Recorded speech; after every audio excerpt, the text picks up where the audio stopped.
পারস্য উপসাগরে ইরানের সাথে চরম উত্তেজনা ও বিশ্ব জ্বালানি বাজারের নিরাপত্তা নিশ্চিতে মধ্যপ্রাচ্যে শক্তিশালী উভচর যুদ্ধজাহাজ ও কয়েক হাজার মেরিন সেনা মোতায়েন করেছে যুক্তরাষ্ট্র। বিশেষ করে হরমুজ প্রণালী ও খার্ক দ্বীপ সংলগ্ন এলাকায় তেহরানের সামরিক তৎপরতা বৃদ্ধির প্রেক্ষাপটে ওয়াশিংটন এই কঠোর পদক্ষেপ নিয়েছে। এই বিশেষায়িত যুদ্ধ জাহাজগুলো আসলে কেমন এবং এর রণকৌশলগত বৈশিষ্ট্য কি তা নিয়ে বিস্তারিত থাকছে এই প্রতিবেদনে।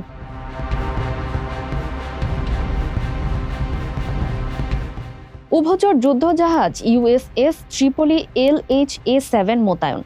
পারস্য উপসাগরে ইরানের সাথে ক্রমবর্ধমান উত্তেজনা ও বিশ্ব জ্বালানি বাজারের নিরাপত্তা নিশ্চিত করতে মধ্যপ্রাচ্যে শক্তিশালী উভচর যুদ্ধজাহাজ মোতায়েন করতে যাচ্ছে যুক্তরাষ্ট্র। বিশেষায়িত এই যুদ্ধজাহাজগুলো মূলত একটি ভাসমান সামরিক ঘাঁটি হিসেবে কাজ করে। এমনই একটি শক্তিশালী সামরিক যান ইউএসএস ট্রিপলি LHA-7। জাপান থেকে এই জাহাজটি ইতোমধ্যেই ভারত মহাসাগরের দিকে যাত্রা শুরু করেছে। এর সাথে রয়েছে ৩১তম মেরিন এক্সপেডিশনারি ইউনিটের ২৫০০ মেরিন সেনা।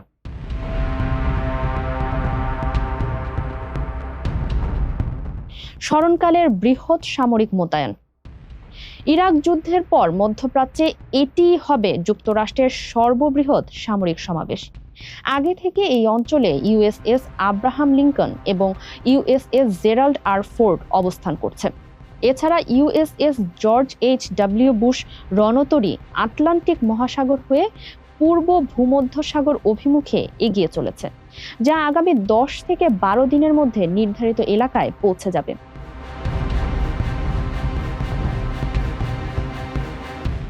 উভচর জাহাজের বৈশিষ্ট্য।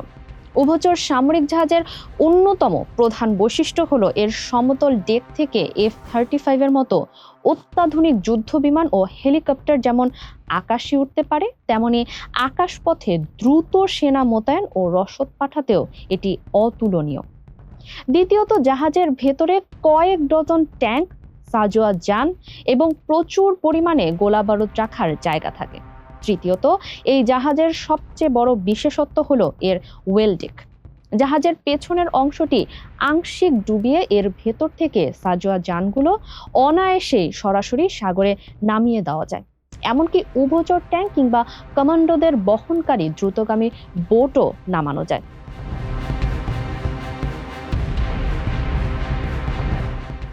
জাহাজটির বর্তমান অবস্থান।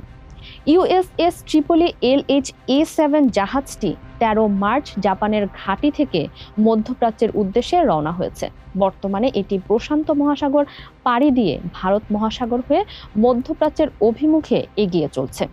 সামরিক বিশ্লেষকদের মতে জাহাজটি আগামী ১ থেকে ২ সপ্তাহের মধ্যে মার্কিন সেন্ট্রাল কমান্ডের আওতাধীন এলাকা অর্থাৎ পারস্য উপসাগরের কাছাকাছি তথা আরব সাগরে পৌঁছাবে।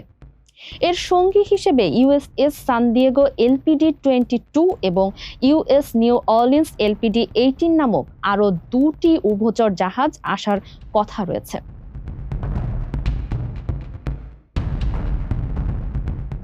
পেন্টাগনের এই বিশাল সামরিক প্রস্তুতির কারণ কি?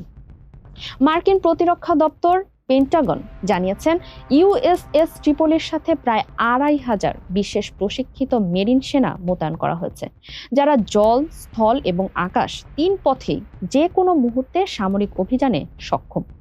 মূলত হরমুজ প্রণালীতে ইরানের যে কোনো সম্ভাব্য হামলা প্রতিহত করা এবং বাণিজ্যিক জাহাজগুলোর নিরাপদে চলাচল নিশ্চিত করতে ট্রাম্প প্রশাসনের এই বিশাল সামরিক সমাবেশ। এর মধ্য দিয়ে ইরাক যুদ্ধের পর মধ্যপ্রাচ্যে এটি আমেরিকার সর্বাধিক সামরিক অবস্থান তৈরি হলো। আধুনিক এই রণতরীগুলো শুধু আক্রমণাত্মক নয়, বরং নিজস্ব মিসাইল ডিফেন্স সিস্টেমের মাধ্যমে শত্রুর ড্রোন বা ক্ষেপণাস্ত্র প্রতিরোধ করতে পারে। মধ্যপ্রাচ্যে মার্কিন আধিপত্য টিকিয়ে রাখাই এই বিশাল সামরিক মোতায়েনের মূল লক্ষ্য।